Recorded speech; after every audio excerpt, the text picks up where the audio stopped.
মত নির্বিশেষে কার গোলাম? কাজেই দল মত নির্বিশেষে, জাতি ধর্ম বর্গ শেষে, কামার কুমার জেলে চাষা, রাজা রাজরানী, চাকর চাকরানী, ডাক্তার কন্ট্রাক্টর, হেল্পার ড্রাইভার, রাষ্ট্রপতি স্বরাষ্ট্রপতি, এমপি মন্ত্রী জজ ব্যারিস্টার, আদামরা পতমরা বাতেমরা, কাঙ্গাল কাঙ্গালিনী, অনাথ অনাথিনী, এতিম মিসকিন, জওয়ান বুড়া, রাজারবাগী কুতুববাগী, দেওয়ানবাগী, সুরেশ্বরী, মাইজভান্ডারী, চন্দ্রপুরী, এনাটপুরী, আট্রসী, উজানি, শস্যানি ইত্যাদি ইত্যাদি যত দল, যত মত, যত জাতি আছে, আমরা সকলেই দল। সম্মানিত হাজিরিন, আজকে আমরা এই মজমার মধ্যে বসে মহান রব্বে কারিমের শুকরিয়া আদায় করে আলহামদুলিল্লাহ পড়লাম। এই আলহামদুলিল্লাহ পড়ার কারণে মহান রব্বে কারিম আমার আপনার আমলনামায় কমপক্ষে প্রতিটি হরফের বিনিময়ে 10টি করে নেকি দান করে দিয়েছেন, বলি সুবহানাল্লাহ। আপনারা জানলে আরো আনন্দিত হবেন যে যখনই আমরা সুবহানাল্লাহ পড়লাম, এই সুবহানাল্লাহ পড়ার কারণে আজকে আমরা যে যেখান থেকে সুবহানাল্লাহ পড়েছি, অনেকের মা বাবা, ভাই বোন, দাদা দাদি, নানা নানি, শ্বশুর শাশুড়ি, পাড়া প্রতিবেশী অন্ধকার কবরে শায়িত আছে, যারা এখন সুবহানাল্লাহ পড়ছেন, আল্লাহ রাব্বুল আলামিন এই মুহূর্ত থেকে আগামী 40 দিন পর্যন্ত ওই সমস্ত কবরবাসীর আযাবগুলোকে মাফ করে দিয়েছে, বলে সুবহানাল্লাহ।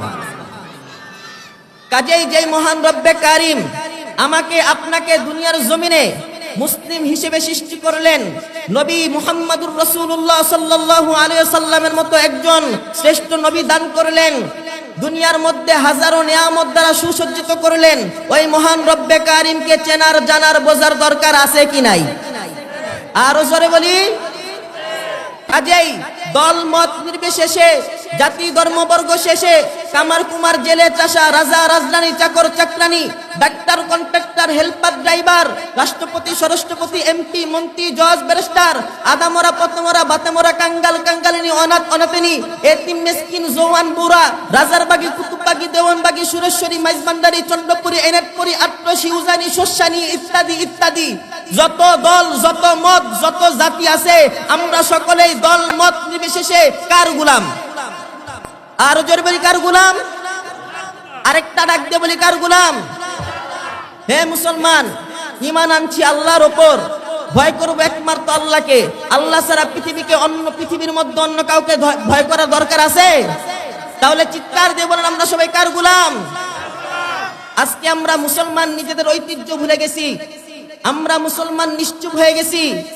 কিন্তু ভুলে যাবেন না মুসলমান, আমরা কোন জাতি? আমরা তো মুসলিম জাতি। আমরা রবের জন্য রক্ত দিতেও পারি, রক্ত নিতেও পারি।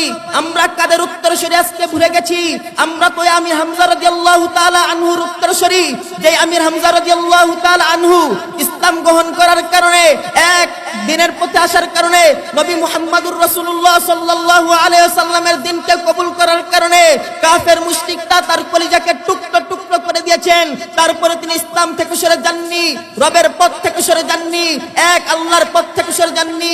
আমরা তো ওই সুমাইয়া রাদিয়াল্লাহু তাআলা আনহার সন্তান, যে সুমাইয়া রাদিয়াল্লাহু তাআলা আনহা ইসলাম গ্রহণ করার কারণে, এক আল্লাহকে মেনে নেওয়ার কারণে, এক আল্লাহর একত্ববাদের আওয়াজ দেওয়ার কারণে আবু জাহেলের মতো নিষ্ঠুর তাকে লজ্জা স্থানের মধ্যে বর্ষা নিক্ষেপ করতে করতে শহীদ করেছেন। তারপর ইসলাম থেকে সরে যাননি, দিনের পথ থেকে সরে যাননি।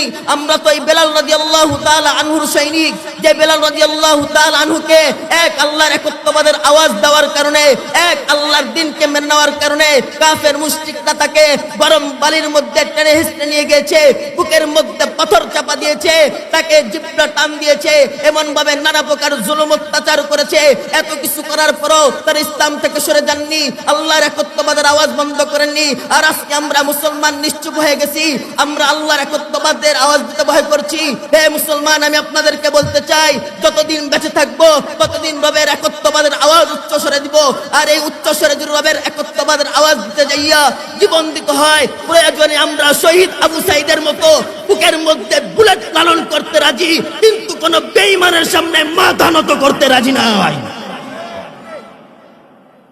আল কোরআনের সৈনিক আমি, নেই কো পরাজয়, এক আল্লাহর গোলাম আমি, এই তো পরিচয় আমার, এই তো পরিচয়। সবাই আল কোরআনের সৈনিক আমি, নেই কো পরাজয়, এক আল্লাহর গোলাম আমি, এই তো পরিচয় আমার, এই তো পরিচয়। এই দুনিয়ার সবই নকল, এই দুনিয়ার সবই নকল, আসল কিছুই নাই। এক আল্লাহর গোলাম আমি, এই তো পরিচয় আমার, এই তো পরিচয়। আমরা সবাই কার গোলাম? আরো জোরে বলি, কার গোলাম? ঈমান আনছি কার ওপর? ভয় করব কাকে?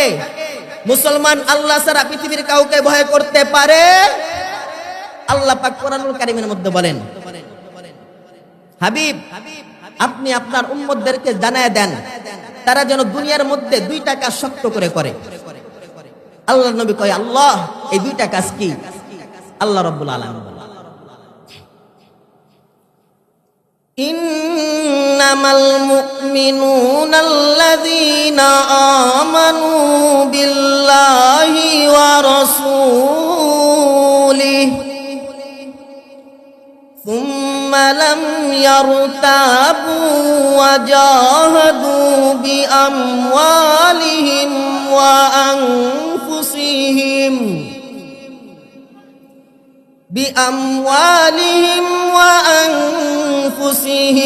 ফি সাবিলিল্লাহ।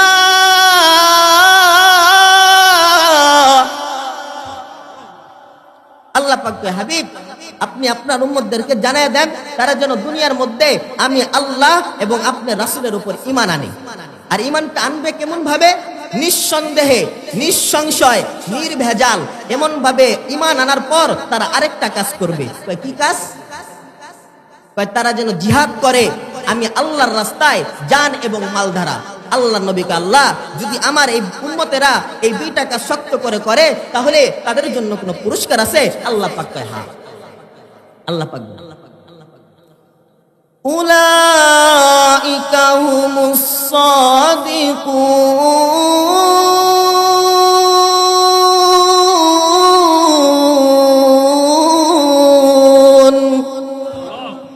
আল্লাহ পাক হাবিব তাদেরকে জানায় দেন যারা দুনিয়ার মধ্যে এই দুইটা কাজ করবে পৃথিবীর জমিনে ঈমানের দাবিতে, এরাই হচ্ছে আসল ভদ্রলোক, এরাই হচ্ছে আসল সত্যবাদী, এরাই হচ্ছে আসল সাদিকিন। এখন কাজ কয়টা? এক নাম্বার, আল্লাহ এবং আল্লাহর রাসূলের উপর ঈমান আনতে হবে নিঃসন্দেহে, নিঃসংশয়ে, নির্ভেজাল। আর এভাবে ঈমান আনার পর কাজ হলো জিহাদ করতে হবে জান এবং মাল দ্বারা আল্লাহর রাস্তায়। এখন প্রশ্ন, জিহাদ যে করবেন এই জিহাদটা কি মুসলমানের সাথে করবেন নাকি বেঈমানের সাথে করবেন? কথা বলেন। বেঈমানের সাথে। কিন্তু আমার প্রশ্ন, 2018 সালে ইস্তেমার ময়দানে 5000 ওলামা তলাবার বুকের খাঁটি রক্ত, তাজা রক্ত খনন করে আপনারা কোন জিহাদ পালন করলেন? ওই 2018 সালের হত্যা মামলার বিচার না হওয়ার কারণে ওই সাতপন্থী এতাতি গোষ্ঠী লাইতে সাহস পেয়ে তার আবার এই 2024-এ রাতের অন্ধকারে আমার নিরহ তাহাজ্জুদ গুজারি মুসলমানের উপর আক্রমণ করলো। 4 জনকে পৃথিবী থেকে সরিয়ে দিল, অসংখ্য অগণিত হাফেজে কোরআনকে মারলো, অসংখ্য অগণিত তাহাজ্জুদ গুজারি মুসলমানদেরকে মারলো। আবার তারা স্লোগান দেয়, আমরা মূল তাবলীগ করছি, আমরা হকের পথে আছি, আমরা দাওয়াতি কাজ করছি। আল্লাহর নবীর হাদিস অনুযায়ী, আল মুসলিমু মান সালিমাল মুসলিমুনা মিন লিসানিহি ওয়া ইয়াদি, যে মুসলমানকে হত্যা করলো সে কখনো মুমিন হতে পারে না, সে কখনো মুসলমান হতে পারে না। আর বাংলাদেশের মানুষ স্পষ্টভাবে জেনে গেছে যে তোমরা ইসলামের দুশমন, জাতির দুশমন, বিশ্ব মানবতার দুশমন, আলেম ওলামার দুশমন। ইতিপূর্বে বাংলাদেশের যত বাতিল ফেরকা মাথা যারা দিয়ে উঠেছিল, আলেম ওলামা এবং তাওহীদি জনতা তাদেরকে যেমন ভাবে নিষিদ্ধর ঘোষণা করেছিল, এখন বর্তমান সময়ের একটাই দাবি, এই সাতপন্থী এতাতি সন্ত্রাসী জাতিদেরকেও বাংলাদেশের আলেম ওলামা এবং তাওহীদি জনতার ঐক্যমতে নিষিদ্ধর ঘোষণা করতে হবে, নিষিদ্ধর ঘোষণা করতে হবে। কথা বলেন ঠিক কিনা? মুসলমানদের মাইরা তারা স্লোগান দেয়, আমরা দাওয়াতি কাজ করতেছি। চিন্তা করছেন, যদি মুসলমানের সাথে মারামারি করি তাহলে তো কাফের, মুশরিক, বেঈমান তারা দেখা নাচানাচি করবই। কথা বলেন ঠিক কিনা? কতদিন আগে শুনেন নাই, চট্টগ্রামে ইসকন একটা জাতি আছে হিন্দুত্ববাদী, ওই হিন্দুত্ববাদী ইসকন জাতি আমার মুসলমান সাইফুল ইসলাম আলিফ ভাইকে কুপিয়ে হত্যা করছে। আমি ওই ইসকন জাতিকেও বলতে চাই, হে হিন্দুত্ববাদী সন্ত্রাসী জাতি ইসকন, তোমরা চট্টগ্রামের জমিনে সাইফুল ইসলাম আলিফ ভাইকে কুপিয়ে হত্যা করে কি প্রমাণ করতে চেয়েছো? যে তোমরা রাজা গৌর গোবিন্দর ভূমিকা পালন করছো। শুনে রাখো, যদি তোমরা রাজা গৌর গোবিন্দর ভূমিকা পালন করো, তাহলে আমরাও শাহজালাল ইয়ামানী রহমাতুল্লাহ আলাইহির ভূমিকা পালন করব।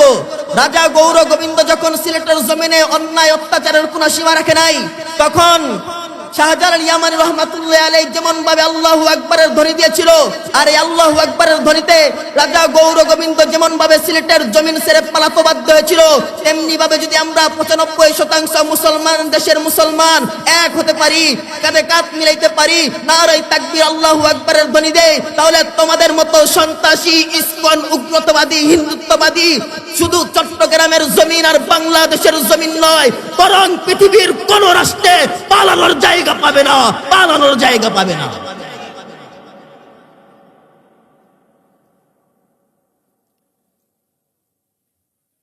তারা মুসলমানের সাথে যুদ্ধ করবে। চিন্তা করছেন, গোবর খাওয়া আর মুখ খাওয়া জাতি গোস্ত খাওয়া আর দুধ খাওয়া জাতির সাথে লড়তে চায়।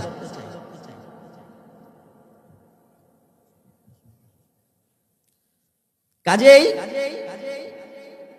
জিহাদ করতে হবে বেঈমানের সাথে, মুসলমানের সাথে জিহাদ করলে হবে না। মুসলমান ভাই ভাই যদি জিহাদের ডাকি আসে, তাহলে বেঈমানের সাথে জিহাদ করতে হবে। আল্লাহ পাক রব্বুল আলামিন কোরআনুল কারীমের মধ্যে বলে দিয়েছেন, ইন্নামাল মুমিনুনা আল্লাযীনা আমানু বিল্লাহি ওয়া রাসূলিহি সুম্মা লাম ইয়ারতাবু ওয়া জাহাদু বিআমওয়ালিহিম ওয়া আনফুসিহিম ফি সাবিলিল্লাহ উলাইকা হুমুস সাদিকুন।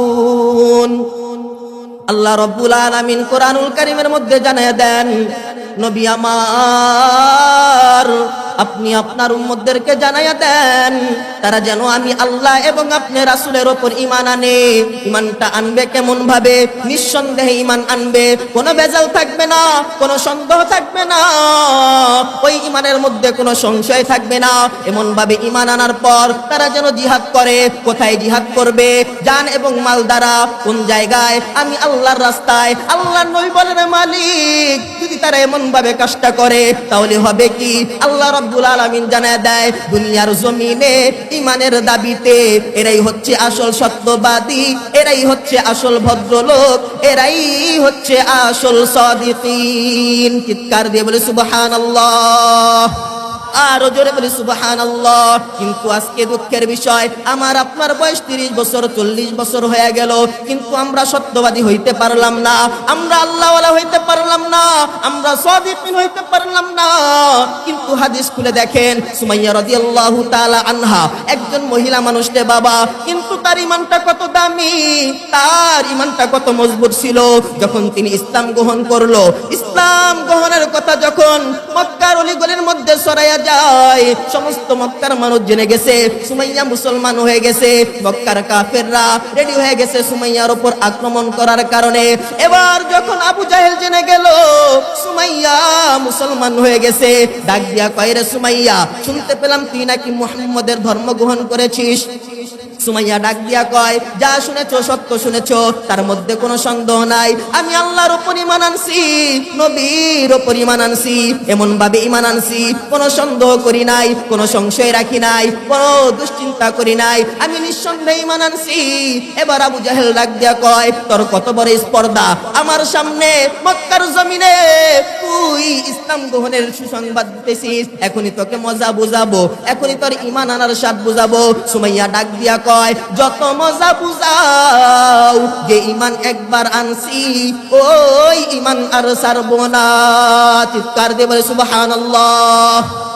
এবার আবু জাহেল ডাক দিয়া কয়, এ লোকেরা, সুমাইয়াকে তোরা ধর, ওর হাত দুইটা টান টান কর, ওর হাত দুইটা টান টান কর, ওর হাত দুইটা টান টান করার পর ওর শরীর থেকে কাপড়টা খুলে ফেল, ওকে পুরো উলঙ্গ করে দে, আজকে আমি ওকে ঈমান আনার মজা বুঝাবো।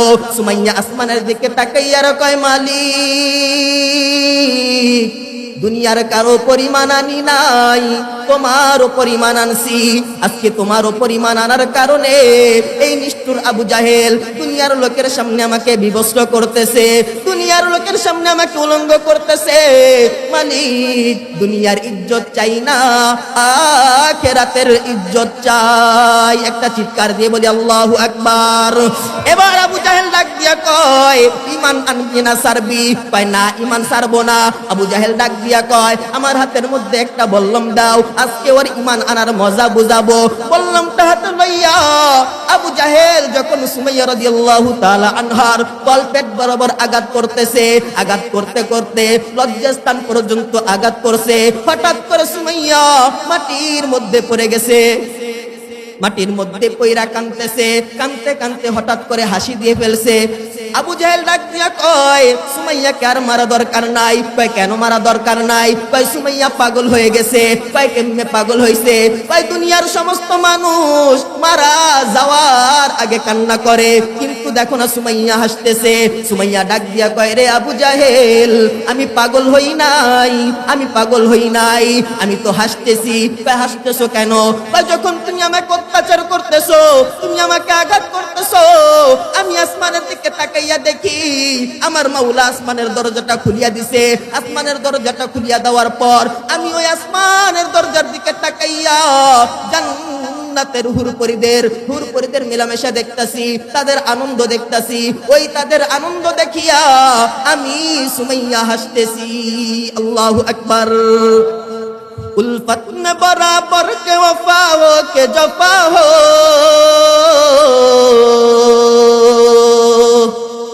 उल्फत में बराबर के वफा हो के जफा हो, हर चीज में लज्जत है अगर दिल में मजा हो, हर चीज में लज्जत है अगर दिल में मजा हो। अल्लाहु अकबर।